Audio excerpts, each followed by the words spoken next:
बिस्मिल्लाहिर्रहमानिर्रहीम। पाकिस्तान तहरीक इंसाफ के वज़ीर आला खैबर पख्तूनख्वा सुहेल आफरीदी कराची पहुंच गए।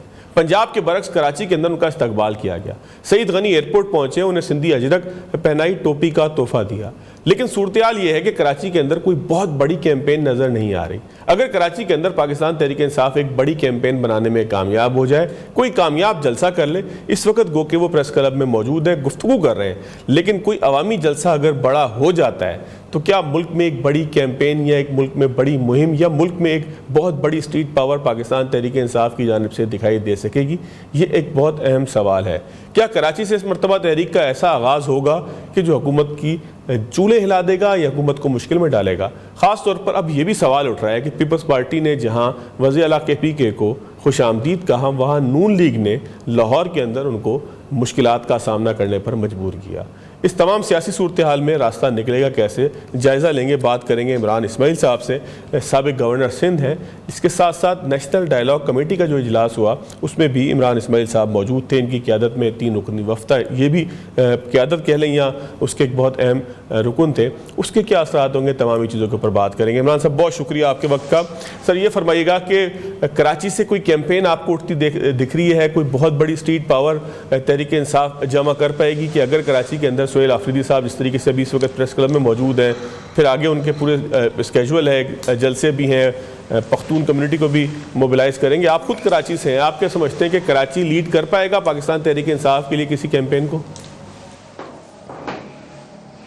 बिस्मिल्लाहिर्रहमानिर्रहीम। देखें, बात यह है कि एक नंबर 1 तो ये है कि मैं समझता हूँ कि all marks to People's Party government कि जिस तरह उन्होंने सुहेल आफरीदी को रिसीव किया, जैसे एक CM को किया जाना चाहिए, जैसे प्रोटोकॉल दिया, सिंध के उनके सूबाई मिनिस्टर जो हैं उन्होंने जाकर रिसीव किया, अजरा को टोपी का तोहफा पहनाया और सिंध की उन्होंने न सिर्फ उन्होंने डेमोक्रेटिक रिवायतों को ज़िंदा रखा, बल्कि उन्होंने सिंध की जो सकाफ़ती रिवायत है उस सिंध की सकाफ़त को भी उन्होंने ज़िंदा रखा, उसका भी उसके मुताबिक उन्होंने रिसेप्शन दिया। So full marks to People's Party. और जो पंजाब में इनके साथ हुआ, ऑन द कॉन्ट्री जो सिंध का सारा देखते हुए हम समझते हैं कि पंजाब ने अपनी जो उनकी मेहमान नवाजी की रवायत थी उसको उन्होंने मलूज़ खातिर नहीं रखा और उन्होंने बहुत बुरा एक जेस्चर दिया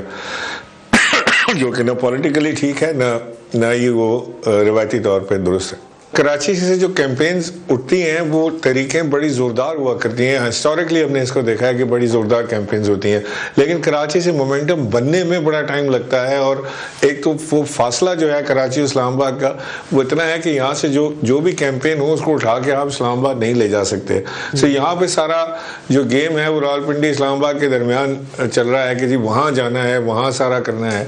तो कराची से मुमकिन है कि PTI एक अच्छा जलसा तो पुल कर ले संडे को, लेकिन उसके अलावा कोई बहुत बड़ी पार्टिसिपेशन की तवक्को मुझे नहीं है वहाँ पे। अगर कोई मूवमेंट जनरेट करते हैं वहाँ उस तरफ पंजाब की तरफ, या अनलेस के पंजाब जो है वो उठे। KP से तो लोग आ ही जाते हैं, पंजाब उठे, लेकिन पंजाब इस वक्त हमने देखा सुहेल आफरीदी के विजिट में भी कि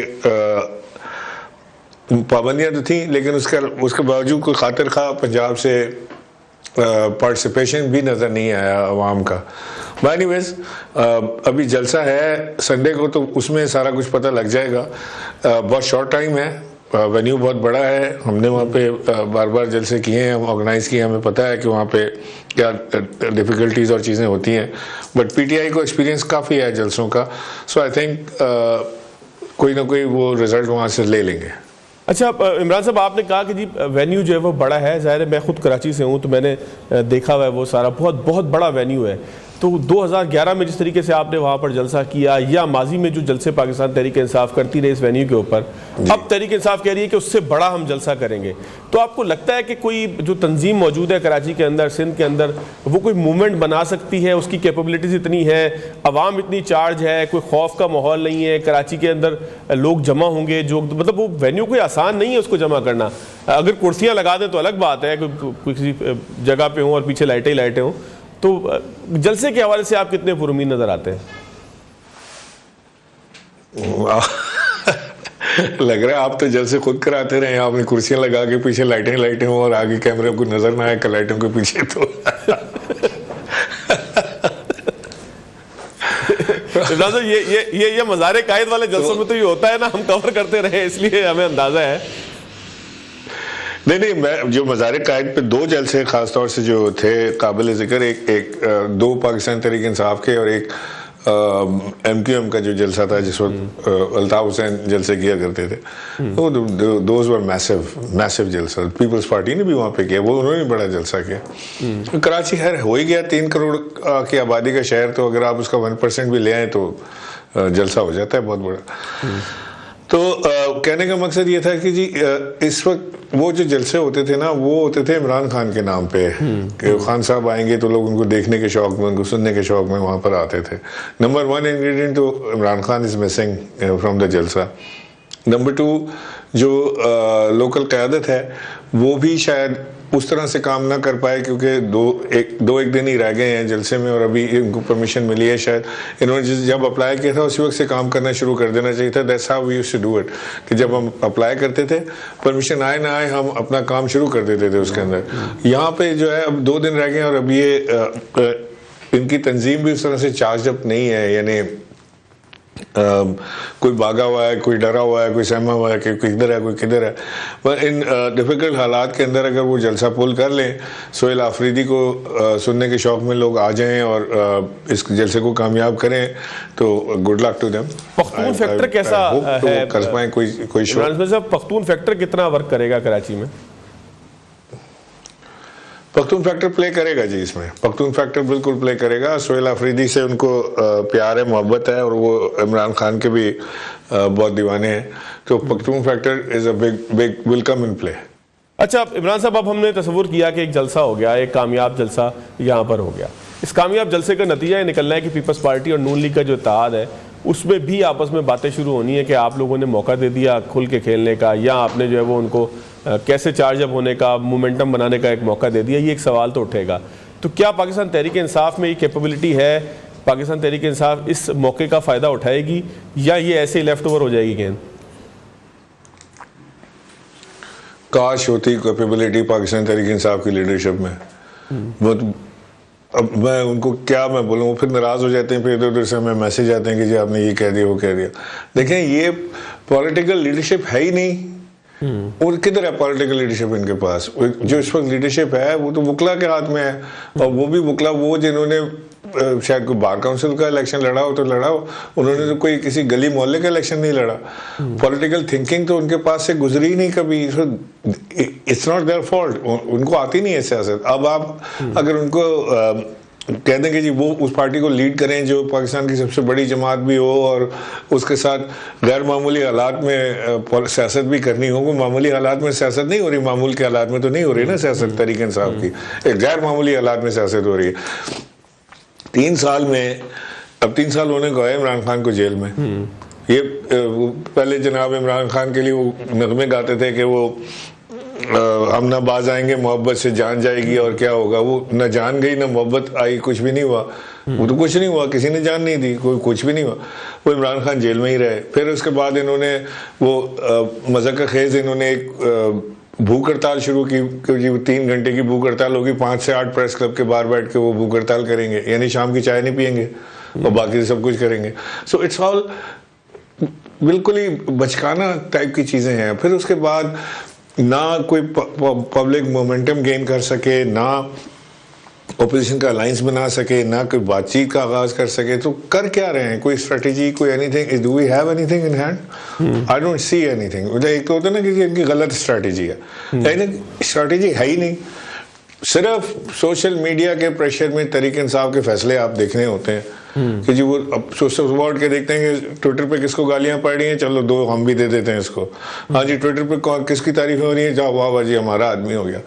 अब आप सोचें कि मेजर आदिल राजा जैसे आदमी का, वो जिसको ना पाकिस्तान से कोई प्यार मोहब्बत है, ना इमरान खान से कोई लेना देना है उसका, ना मोहब्बत है, ना उसको आर्मी से कोई लगाव है, कुछ नहीं।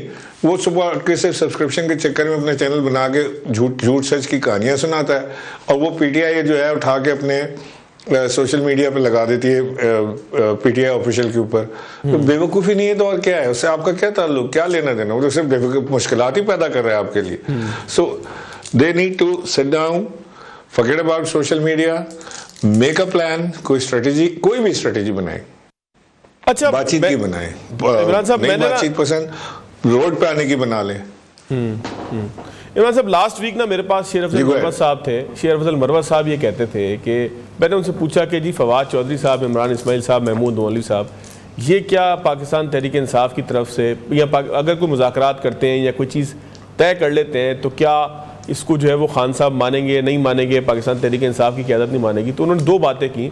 एक बात उन्होंने की, एक बात मैंने जो है वो कामरान खान साहब के साथ आपके पॉडकास्ट से जो है वो अखज़ की मैं दोनों आपके सामने रख कर जो है वो सवाल फ्रेम करता हूँ। जो शेर अफजल मरवत साहब थे उनका कहना यह था कि आप इमरान इस्माइल और फवाद चौधरी को हल्का ना लें। मैं जेल में जब खान साहब से मिला तो खान साहब अब भी इनको पसंद करते हैं। वो दुखी ज़रूर है कि ये छोड़कर चले गए, लेकिन इनको पसंद करते हैं। और ये ज़्यादा पुरानी नहीं, पिछले हफ्ते की बात है, शेर अफजल मरवत साहब ने ये मेरे ही प्रोग्राम में कहा। फिर आपने कामरान खान साहब के साथ पॉडकास्ट में कहा था कि खान साहब के पास आप लोग लेकर चले गए एक दफ़ा मुज़ाकरात की कामयाबी का संदेशा, तो आप लोग बड़े खुश थे, पुरुमीद थे कि खान साहब भी उसी तरह खुश होंगे जैसे आप लोग खुश हैं।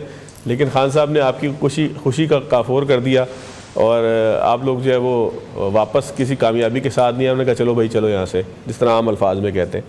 तो अगर कोई चीज़ ऐसी हो जाती है, देखें एक कोशिश है ना आपकी, एक पाकिस्तान तहरीक इंसाफ को रियायत दिलवाने के लिए एक कोशिश है, तो ऐसी कोई कोशिश हो जाती है तो ख़ुद खान साहब उसको कितना तस्लीम करेंगे? और क्या खान साहब, जिस तरह शेर अफजल मरवत साहब कहते हैं, आप लोगों से बात करेंगे, सुन लेंगे आपकी बात? देखिए ये सब तो मफरूज़े पर बात है ना कि मैं कहूँ कि हाँ जी खान साहब मुझे देखते ही गले लगा लेंगे, आपके दूसरा कोई कहेगा नहीं जी खान साहब तो उनकी शक्ल नहीं देखना पसंद करते। ये तो जब वो वक्त आएगा, मौका आएगा, उस वक्त देख के बता सकते हैं कि क्या हुआ। देखिए बात यह है कि मेरा नहीं ख्याल कि मुझसे ज़्यादा पुराना कोई पीटीआई का साथी इमरान खान के साथ होगा जो खान साहब को पुराना जानता हो। 1993 से मैं उनके साथ एफिलिएटेड हूँ, जब पीटीआई बनी भी नहीं थी, उसके 3 साल बाद, 4 साल बाद पीटीआई बनी, 3 साल बाद। तो मुझे ये पता है कि इमरान खान साहब नंबर 1 एक किसी भी नए शख्स के साथ कंफर्टेबल नहीं होते, वो खुल के बात नहीं कर सकते, ये उनकी पर्सनालिटी है। नंबर 2 ये कि आप इमरान खान को के साथ बैठ के बहस कर सकते हैं, आप उनके साथ बता सकते हैं कि जी ये बात आपकी गलत है, इसके ये रिपरकशंस होंगे, ये बात आपकी ठीक है, इसके ये फ़ायदे होंगे, ये नुकसानात हैं, और मेरा ख्याल है कि आपको ये नहीं करना चाहिए, वक्त ठीक नहीं है, फलां नहीं है, पॉलिटिकली ठीक नहीं है, डिज़ाइन ठीक नहीं है। He gets upset like any other leader would, but वो सुनते हैं बात आपकी। कई बार हमने उनके फैसले अंडू कराए कि नहीं ये फैसला आपका ठीक नहीं है, ये बिल्कुल ठीक नहीं है। हमने बैठ के किया, असद उमर, अली जैदी, फवाद चौधरी, मैं, उस वक्त परवेज़ खटक भी बड़े इन्फ्लुएंसर होते थे, जहांगीर तरीन बड़े इन्फ्लुएंसर होते थे इमरान खान के ऊपर, तो हम लोग बैठ के बिल्कुल फैसले करवाते थे उनसे कि नहीं ये आपका फैसला ठीक नहीं है, इसको ऐसे नहीं ऐसा होना चाहिए, हुए फैसले चेंज। सो आई थिंक कि वो लोग जो जिनको इमरान खान समझते हैं, वो हमने यही बात की थी कि वो हैं, हमें तो छोड़ दें एक तरफ, वो हैं कोट लखपत में। और वो लोग जो इमरान खान से बात कर सकते हैं, जिन्होंने 2-2.5 साल जेल में भी काट लिए हैं, उन्होंने अपने आप को प्रूव भी कर लिया है, प्रूव तो खैर पहले भी थे लेकिन बहरहाल उन्होंने प्रूव कर लिया कि उस सख्त वक्त में भी पार्टी के साथ खड़े रहें। वो अगर कोई सूरत बन जाए कि वो जाके इमरान खान साहब से अडियाला में मुलाकात करें और वो अपना देयर पीस ऑफ माइंड वो खान साहब को दे सकें, तो मुमकिन है कि फैसलों में तब्दीली आए। शाह महमूद कुरैशी साहब के हवाले से आप क्या कहते हैं? वो किस हद तक आपकी बात से एग्री करते हैं जब आप उनसे मिलते हैं? मेरी बात से एग्री नहीं करते। शाह महमूद कुरैशी साहब के अपने जहन में भी यही है कि जी कॉन्फ्लिक्ट की सियासत नहीं चल सकती, हमें टेबल पर बैठना पड़ेगा। 2 बार वो लोग खत लिख चुके हैं जेल से, आपने आपकी नज़र से गुजरे होंगे। बिल्कुल। एक तो कोई 6 महीने पहले उन्होंने लिखा था, फिर एक अभी लिखा कोई 1 महीना पहले। 2 बार वो हाथ से खत लिख कर दे चुके हैं अपने सिग्नेचर के साथ कि जी मामला को जो है वो बातचीत की तरफ और फाहम तफहीम से तय करने की कोशिश करें। अब ये जो लास्ट वाला लेटर था उनका, उसमें तो उन्होंने बाकायदा जो लास्ट पैरा है उस लेटर उस पैरा में उन्होंने हमारी तरफ इशारा किया है कि जो लोग ये कोशिश कर रहे हैं उनको सराहें, उनका साथ दें, ना कि उनकी मुखालफत करें। वो किसके लिए लिखा है उन्होंने सारा? सो आई थिंक वो they are very clear headed कि जी जो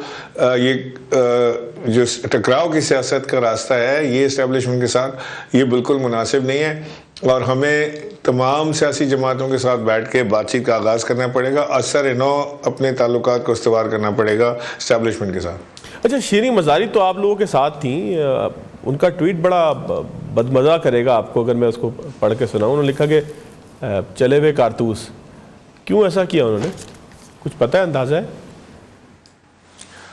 I don't know, मतलब शीरीन का तो she always has been a good friend and I still consider her a good friend. और उन्होंने कह दिया चले हुए कारतूस तो चलें, कोई बात नहीं, I don't want to reply to her. But she is one of us. जो हमारे साथ हुआ वो उनके साथ भी हुआ, जिस तरह हमने छोड़ा इस तरह उन्होंने भी छोड़ा, या छुड़वाया गया तो उनसे भी छुड़वाया गया. So there is no difference. So चले हुए कारतूस कहें या फटे हुए कारतूस कहें, बहरहाल हैं तो कारतूस.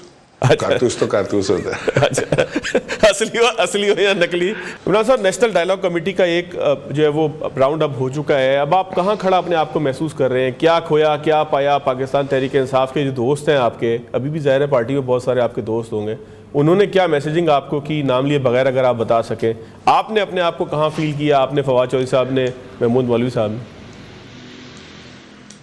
देखिए, हमने तो कोई बहुत लंबी स्ट्रगल तो नहीं है एनडीसी की, तो कोई महीना पहले तो ये तो सारी कहानी शुरू हुई, और उस वक्त आपने देखा होगा कि कोई भी अगर आप if you go back in time आप देखें तो कोई भी आपको डायलॉग की बात करता नहीं नज़र आएगा. और जब हमने शुरू किया था तो उस वक्त people are making fun of it कि ये क्या तुम लोगों ने नई कहानी शुरू कर दी है. बट अल्हम्दुलिल्लाह वो बड़ा कामयाब गया, और जो हम माहौल बनाने की कोशिश कर रहे थे डायलॉग की, मफाहमत की, वो बड़े जल्दी इवॉल्व होना शुरू हो गया. और हमारी इस कॉन्फ्रेंस में जो मैं समझता हूँ कि बड़ी कामयाब कॉन्फ्रेंस थी, उसमें बड़े सीनियर सियासतदान, बड़े मुदब्बिर राइटर्स, उसके अंदर थिंकर्स और आइडियोलॉजिकल वर्कर्स सारे उसके अंदर मौजूद थे, और बड़ी खुल के उसके अंदर बातचीत हुई, एक्सचेंज ऑफ आइडियाज़ उसके अंदर हुए. और मैं समझता हूँ कि उस कॉन्फ्रेंस के अंदर से बड़ी सारी चीज़ें निकली हैं जो भी आपको आहिस्ता आहिस्ता नज़र भी आ रही हैं. और हमारा जो एलामिया था उसमें आपने देखा कि हमने बिल्कुल एक डिफरेंट टेंजेंट पर जाके बात की है कि जी प्रेसिडेंट जरदारी और प्राइम मिनिस्टर जो हैं वो कॉन्स्टिट्यूट करें एक कमेटी जो बातचीत के लिए तैयार हो, एंड देन कॉल पीटीआई के वो भी आके बैठे हैं, वो बताएं कि वो किसको भेजना चाहते हैं. इमरान खान साहब उनको भेज दें जिसको भेजना चाहते हैं, बट बातचीत का आगाज़ करें, और बातचीत का आगाज़ किसी शराइत के बगैर करें. बजाय ये कि जैसे वो चकज़ई साहब कह रहे थे ना कि जो बातचीत के लिए तैयार हैं मगर पहले हुकूमत उनका मैंडेट वापस करे. अब देखें ना, एक जनरली स्पीकिंग कि पीटीआई इज़ क्लेमिंग 2/3 मैंडेट, अब वो कहते हैं 17 सीटें पीएमएलएन ने जीती थी. So PMLN has to be crazy कि वो 17 सीटों पे चले जाएं और वो 2/3 मेजॉरिटी पीटीआई के हवाले कर दें ताकि बातचीत का आगाज़ हो सके. देखिए ना, ये तो एक इलॉजिकल सी चीज़ हुई ना, बात ना करने की बात हुई. बेशक आप अपने मैंडेट वाली बात रखें, जब बातचीत शुरू हो जाए तो उसमें कोई पॉइंट एजेंडा पॉइंट में डाल लीजिएगा. माय सेइंग इज के ये प्री रिक्विजिट्स जो है ना बैठने के लिए टेबल पे, ये it is a non starter. So अगर तो पीटीआई ने बातचीत करनी है, वो वैसे है तो वहाँ बड़ा कन्फ्यूजन ना. उनका चेयरमैन कह रहे हैं कि बातचीत करनी है, उनको जो मिनिस्टर है केपी के इंफॉर्मेशन मिनिस्टर, वो कह रहे हैं कि जी चेयरमैन साहब माफ़ी मांगे, इन्होंने ये बात कैसे कर दिया. वो इतना जूनियर बच्चा वो एक पार्टी चेयरमैन को कह रहा है कि वो माफ़ी मांगे, तो आपको ये हाल तो नज़र आ रहा है कि कोई अजीब ही चक्कर वहाँ चल रहा है. और सलमान अकरम राजा साहब आके कहते हैं जी कोई बातचीत नहीं होगी. सारा जो पीटीआई का इस वक्त बेसिक प्रॉब्लम है ना, वो है कि they are just following social media. There is no thinking, there is no strategy, कोई चीज़ ऐसी नज़र नहीं आ रही, बट वो सोशल मीडिया को फॉलो करते हैं कि सोशल मीडिया क्या कह रही है. जिसको गाली दे रही है उसको हम भी गाली दे दें, जिसको वो अच्छा बोल रहे हैं उसको हम भी अच्छा बोल दें. बस ये इस पे चल रहा है सारा. इमरान साहब, आपके पास फीडबैक क्या आया है अभी मौजूदा पीटीआई और जो आपके साबिक आपके दोस्त यार थे, उनकी तरफ से आपको कोई फॉलो आपका मैसेज या आपको कह लें कि कोई फीडबैक मैसेज आया है? नहीं, देखें, हमारी जिन दोस्तों से पीटीआई में बातचीत होती है रेगुलरली, जो बड़े सीनियर लोग हैं पीटीआई के, but unfortunately they don't have any position in the party at the moment कह लीजिए, लेकिन बहरहाल वो सीनियर लोग तो हैं. तो वो 100% जो लीडरशिप है ना पीटीआई की, दैट वांट्स कि जी आपका जो ये रास्ता है ना मफाहमत का और बातचीत का, ये बिल्कुल यही बेहतरीन रास्ता है, इसी पे हमें चलना चाहिए और इसी पे काम करना चाहिए। और वो कहते हैं कि जी आप करें, हम भी हिम्मत पकड़ें कि ऐसा ऐसा हम आवाज़ उठाएं कि आप जो कर रहे हैं वो बिल्कुल ठीक कर रहे हैं। बहुत शुक्रिया इमरान इस्माइल साहब सर आपका। नाज़रीन एक ब्रेक लेंगे, ब्रेक के बाद ज़रा वेनेज़ुएला के अंदर क्या हो रहा है, साथ साथ आलमी मंजरनामा कैसे तब्दील हो रहा है, न्यू वर्ल्ड ऑर्डर क्या होगा, तमाम चीज़ों के ऊपर बात करेंगे। अमेरिका से एक बड़े ख़ास मेहमान हमारे साथ। ब्रेक के बाद खुशामदीद। साजिद तारड़ साहब मेरे साथ मौजूद हैं, पाकिस्तानी अमेरिकन है। साजिद साहब बहुत शुक्रिया आपके वक्त का। साजिद साहब दुनिया के हालात तब्दील हो रहे हैं, मामला तब्दील हो रहे हैं, वेनेज़ुएला का मामला है, पाकिस्तान के हवाले से खबरें आ रही हैं कि पाकिस्तान मरकज़ निगाह बना हुआ है और ये कोई और नहीं, बड़े बड़े आलमी जरीदे इस हवाले से आर्टिकल्स लिख रहे हैं पाकिस्तान के हवाले से, पाकिस्तान की कामयाबियों के हवाले से, फिर चाहे JF-17 की डील हो या इस तरह से बहुत सारी चीज़ों का तस्करा हो रहा है। आपसे तमाम ही चीज़ों के ऊपर बात करेंगे। सर पहले तो मुबारकबाद कबूल फरमाइएगा, आपकी साहबजादी की शादी थी यहाँ इस्लामाबाद में, बड़ी खूबसूरत शाम थी, हमारी तरफ से मुबारकबाद कबूल करें क्योंकि आप हमारे मुस्तकिल मेहमान हैं, हमारे बड़े हैं। तो सर आप पाकिस्तान भी आए और ये मई के बाद मेरा ख्याल है आपका पाकिस्तान का पहला तफसीली दौरा, तो आते रहे हैं आप मेरा ख्याल है बीच में, लेकिन जो मार्का हक था उसके बाद पहला तफसीली दौरा अगर इसको हम कहें तो इसमें आपने मुख्तलिफ तकरीबात में शरीक भी हुए होंगे। फिर जिस रिपोर्ट का मैं तस्करा कर रहा हूँ दी डिप्लोमेट की, कि पाकिस्तान आलमी सतह पर मरकज़ निगाह बना रहा, और ये बात हो रही है साल 2025 की, इसमें चाइना का भी तस्करा है, इसमें अफगानिस्तान के साथ पाकिस्तान के कॉन्फ्लिक्ट का भी तस्करा है। आप जब पाकिस्तान आए तो आपने क्या तब्दीली देखी और इस रिपोर्ट को आप कैसे समझते हैं आलमी हालात के मंजरनामे में? अमेरिका बैठकर आपको क्या फ़ील होता है, कोई वाकई तब्दीली भी है या ये कुछ एक इल्ज़ाम लग रहा है कि पाकिस्तान लॉबिंग करके कुछ इस तरह की खबरें लगवाता है, चीज़ें लगवाता है? आपको क्या लगता है साहिब? देखिए, मैं एब्सोल्युटली डिसएग्री करूंगा। ये जो लोग गलत बयानियां पेश कर रहे हैं वो तो हर चीज को तनकीद का निशाना बनाते हैं, चाहे जे थंडर आपका जो J-17 का आपका सऊदी अरेबिया के साथ है, हालांकि उस पर मुबारकबाद के मुस्तहिक है आपकी बिलखसूस जो मिलिट्री डिप्लोमेसी है। आप देखें कि आज आप अमेरिका को और चाइना को किस तरीके से बैलेंस कर रहे हैं, ईरान के साथ आपकी डिप्लोमेसी कैसी चल रही है।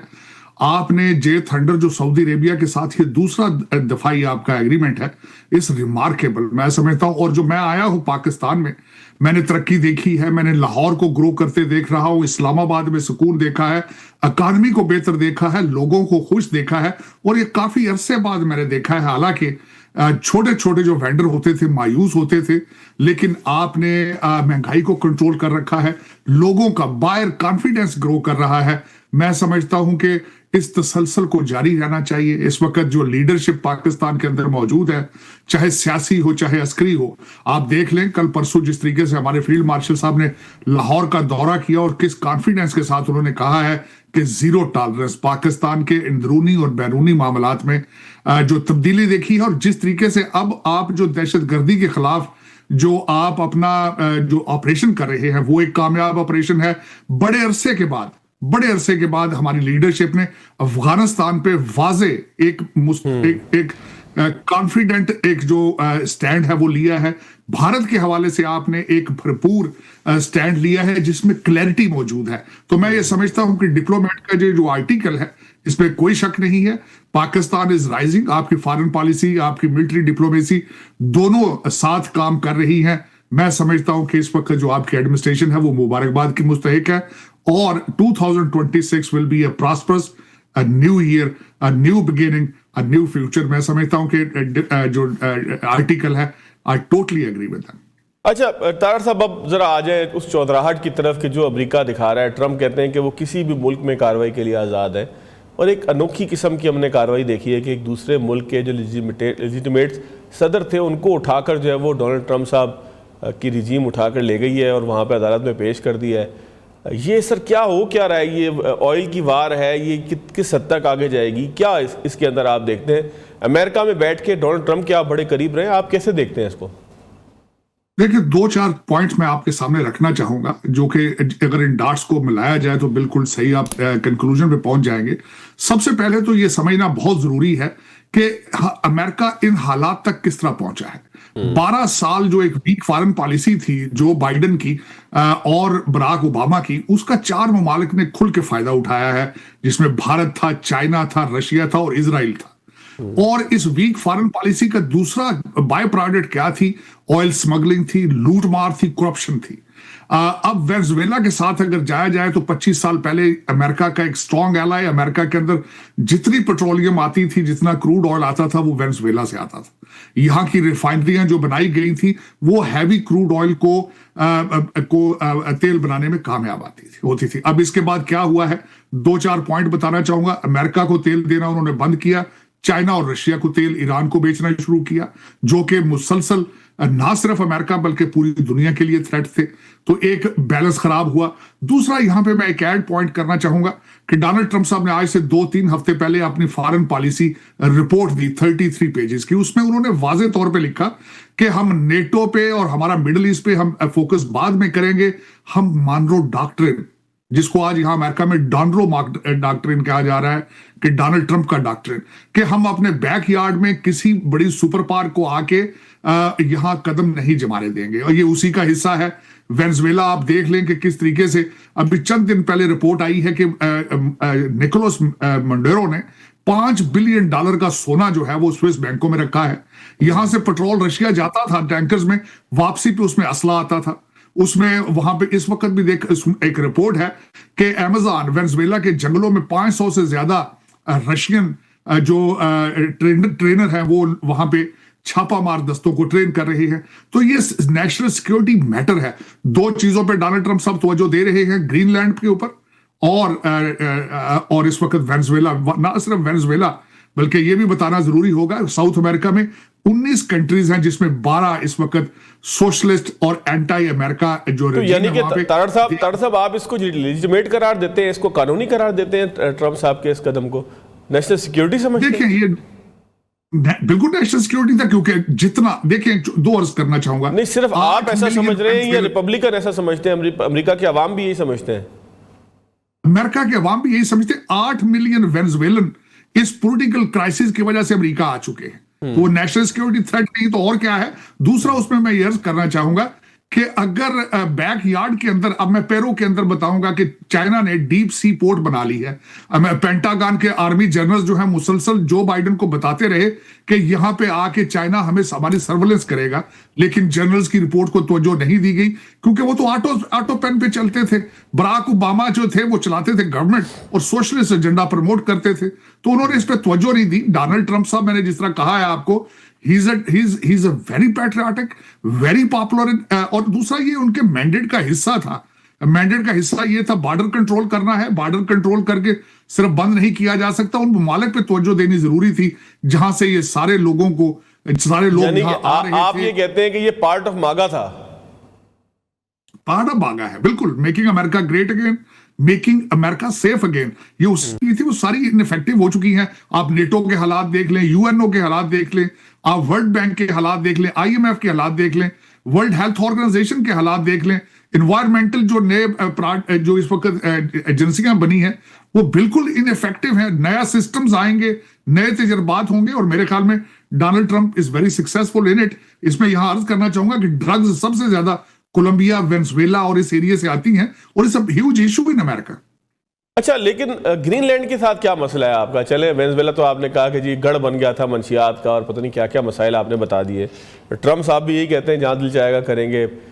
लगता तो दुनिया को ये कि तेल की वॉर है, लेकिन चले एक तरफ रखें इसको, तो ग्रीनलैंड के साथ सर क्या मसला है? यूरोप के साथ लड़ाई करना चाहते हैं, क्या चाहते हैं? देखिए, वहां पे ग्रीनलैंड पे डोनाल्ड ट्रंप साहब ने भी और कई दफा कहा है कि वहां पे चाइना और रशिया के जहाज इस तरह दंदनाते फिर रहे हैं कि आपको बाइनोकुलर्स नहीं चाहिए, आप वहां आंखों से देख सकते हैं। वहां पे सिर्फ अमेरिका नहीं है, चाइना और रशिया मंडलाते फिर रहे हैं, और अगर अमेरिका ने ऑन टाइम वहां पे डिसीजन ना लिया, एक्शन ना लिया, तो मुस्तकिल अमेरिका जो है उसकी एक नेशनल सिक्योरिटी उसमें जो है वो दांव पे होगी। तो Donald Trump is taking preemptive actions trying to make America's future secure. तो उसमें जरूरी है कि उनसे बात की जाए डेनमार्क से, बल्कि अब तो एक स्टेटमेंट आ चुकी है कि डेनमार्क के अंदर जो अपोजिशन लीडर हैं उन्होंने खुद इस चीज को इनिशिएट किया है कि अमेरिका से टाक होनी चाहिए, हम डेनमार्क से बेजार हैं। डेनमार्क उसको एज ए कॉलोनी इस्तेमाल करता है, वहां पे कोई डेवलपमेंट नहीं करते, उनके सोर्सेज और रिसोर्सेज को यूज करते हैं, लोग मायूस हैं, लेकिन दैट्स अ वेरी की component for the American security for the. मुझे जो तारड़ साहब आपकी बातों से लगा है कि अमेरिका एग्रेसिव इस वक्त हो रहा है, ट्रंप साहब एग्रेसिव हो रहे हैं, आपके बकौल के उनको जो है वो अवामी हिमायत भी हासिल है। इसका मतलब तो ये होगा कि ग्रीनलैंड यानी कि यूरोप के साथ एक लड़ाई, फिर जो है वो वेनेजुएला का मतलब ये है कि पूरे जो वो लातीनी लैटिन अमेरिका के साथ एक लड़ाई आपकी, फिर ईरान को भी आप धमकियां दे रहे हैं, इसका मतलब आप इस खत्ते के अंदर भी आना चाह रहे हैं। रशिया के साथ मसला वेनेजुएला और चाइना का जो है वो 500% आप कहते हैं कि जो रशियन ऑयल खरीदेगा उसके ऊपर 500% टैरिफ लगाएंगे। तो ये तो ट्रंप साहब के इकदाम दुनिया को किसी आलमी जंग की तरफ तो नहीं ले जाएंगे। दूसरे पॉइंट अर्ज करना चाहूंगा, 12 साल के अंदर रशिया क्रीमिया गया, यूक्रेन पे चढ़ दौड़ा, दुनिया देख रही थी। चाइना मुसलसल ताइवान को एम्बार्गो करता है, आसपास सर्कल लगाते हैं। चाइना मुसलसल फिलीपींस को शिपिंग को अटैक करता है। चाइना मुसलसल कोरिया को थ्रेट करता है, जापान को थ्रेट करता है। तो दुनिया देखती है। यही 12 साल, पिछले 12 साल में होता रहा। अमेरिका के जो वीक लीडर्स थे वो सोए रहे, दुनिया का बैलेंस खराब हुआ। ये जितने लोग हैं, आप भारत की मिसाल ले लें, ये सारे अपनी क्रीज से बाहर निकल के खेलते रहे, दुनिया खामोश रही 12 साल। लेकिन ये लोग भूल चुके थे अमेरिका आज भी एक स्ट्रॉन्ग इकोनॉमी है, एक स्ट्रॉन्ग आर्मी है। तो मेरे ख्याल में ये जरूरी था कि दुनिया का बैलेंस और दुनिया के अंदर सुपर पावर्स अपनी हदूद का तयन करते और अपने अपने फ्यूचर की तरफ जाते, इकोनॉमी की तरफ जाते। लेकिन 12 साल का जो मैच है, डोनाल्ड ट्रंप साहब के ऊपर बहुत बड़ा प्रेशर है कि उन्होंने आने वाले 3 सालों के अंदर साफ करना है। और ये उन्हीं चीजों का हिस्सा है। मैंने जिस तरह आपको अर्ज किया कि क्रीमिया आज रशिया के अंडर है, यूक्रेन ऑलमोस्ट उनके पास है। यूरोप अपने यूनाइटेड नेशंस डिफेंस बजट में अपना चंदा, अपना हिस्सा नहीं डालता रहा। सिर्फ अमेरिका पूरी दुनिया के अंदर अपने मसल्स फ्लेक्स करता रहा। लेकिन वहां भी वीक फॉरेन पॉलिसी थी, वीक प्रेसिडेंट थे ओबामा जैसे, जिनको हम कहते हैं जहां जाते थे तकरीर अपोलॉजी से शुरू करते थे, अपोलोजेटिक पीरियड ऑफ था उनका।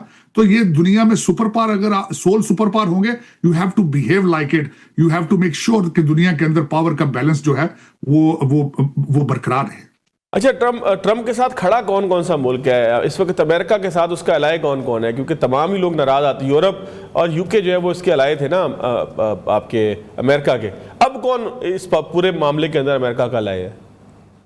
आज भी अगर देखा जाए तो वेनेजुएला का ऑपरेशन जो है उसमें यूके ने भरपूर उनके जो रॉयल एयरफोर्स है उसने हिस्सा लिया है। बल्कि उस ऑपरेशन में उसकी सर्वेलेंस उन शिप्स की जो थी, रशियन शिप्स की, वो लंदन में होती रही है। यूरोप आज भी साथ खड़ा है, कनाडा भी साथ खड़ा होगा। इनके पास they don't have any choices. इन्होंने अपने जितने पिछले दौर के अंदर जो जितना पैसा कमाते थे, इनकम थी, सारे सोशलिस्ट सर्विसेज पे लगाते रहे हैं। डिफेंस आज भी इनका अमेरिका ही करेगा। डोनाल्ड ट्रंप साहब ने रिसेंट अभी स्टेटमेंट दी है कि नेटो के साथ खड़ा हूं, अगर मैं आज नेटो से हट जाऊं तो रशिया एक दिन में यूरोप को खत्म कर देगा। तो आज भी यूरोप के पास कोई चॉइस नहीं है to stay with the NATO, to stay with America. Canada has no choice, क्योंकि इन लोगों ने, आप देख लें कि जिस तरीके से सोशलिज्म को प्रमोट किया है, डिफेंस वीक है, they have to stand with America. Pakistan किधर खड़ा है? पाकिस्तान की क्या पोजीशनिंग आप देखते हैं? क्योंकि पाकिस्तान भी तो अपनी पोजीशनिंग बेहतर कर रहा है ना।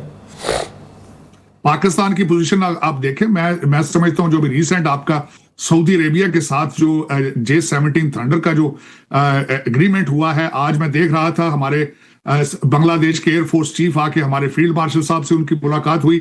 आप जिस तरीके से बांग्लादेश को हैंडल कर रहे हैं, ईरान को आप सपोर्ट कर रहे हैं कि वहां मजीद आप उनको एडवाइस कर रहे हैं, आप आर्बिट्रेशन कर रहे हैं अमेरिका और ईरान के दरमियान, रिमार्केबल है। मैं समझता हूं, और जिस तरह अभी जो स्टेटमेंट दी हमारे जो रेजिम में से, हमारे एडमिनिस्ट्रेशन में से आई है कि दे आर स्ट्रॉन्ग चांसेस कि 6 महीने के अंदर अंदर हम IMF से निकल जाएंगे। तो ये मैं समझता हूं कि Pakistan is on the right track. लोगों का कॉन्फिडेंस बहाल हो रहा है, इकोनॉमी बेहतर हो रही है। आप देखेंगे कि आने वाले दिनों में पाकिस्तान मजीद तरक्की करेगा। मैं I am very please with the current situation. आप डिप्लोमेटिकली, मैंने देखता रहा हूं, आपके इस एडमिनिस्ट्रेशन की एक लीडरशिप वॉशिंगटन होती थी तो दूसरी लीडरशिप बीजिंग होती थी। मैं हमेशा ये कहता रहा हूं कि आप अमेरिका और चाइना के दरमियान ब्रिज बनेंगे। और दूसरा, अफगानिस्तान के हवाले से इस वक्त एक नया आप देखेंगे कि ग्रुपिंग होगी। इस वक्त आजरबाईजान, ताजिकिस्तान, चाइना भी बेजार है उनसे, ईरान बेजार है। पाकिस्तान, अमेरिका, सारे कंट्रीज मिलके अफगानिस्तान का सलूशन ढूंढेंगे और उसमें पाकिस्तान उस ग्रुप को लीड करेगा। बहुत शुक्रिया साजिद तारड़ साहब मेरे साथ मौजूद थे। नाज़रीन, प्रोग्राम से आज के लिए इतना ही, इजाज़त दीजिएगा। अल्लाह हाफ़िज़।